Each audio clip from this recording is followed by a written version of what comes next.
Napaisip ako, saan kaya ako dadalhin ng paglilingkod na ito? Ano ang mararating o patutunguhan ko? Ano ang mga aral at pagsubok na haharapin ko? At habang sa paglalakad ko, napatigil ako sa isang simbahan. Napaisip kung hanggang saan ang mararating ng aking mga talampakan. Dito sa isang daan na tila ba walang hangganan. Ngunit ang kasagutan, hindi ko namalayan. Nasa akin ng harapan, ito'y ang Diyos at ang simbahan.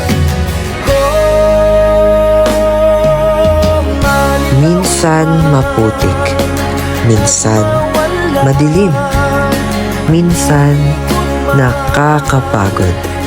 Pero sa bawat hakbang, naroon ang Diyos. Kasabay ko, umahawak sa kamay ko.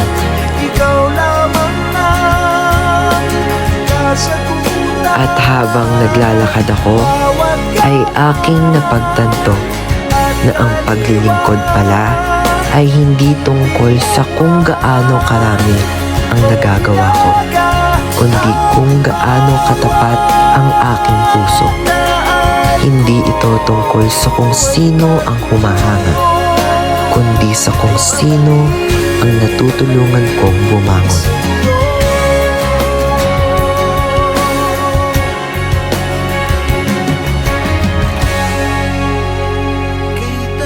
At habang naglilingkod ako, unti-unti kong nauunawaan na hindi ko kailangang hanapin ang kasagutan. Dahil ang Diyos mismo ang sagot sa lahat ng aking katanungan.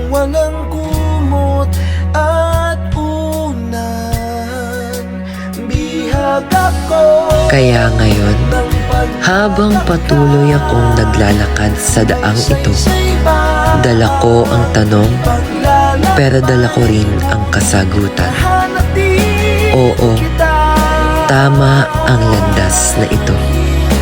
Kahit mahirap, kahit maulan, kahit tila walang kasiguraduhan, ang alam ko, tama ang daang tinatahak ko, basta ang Diyos ang patutunguhan ko.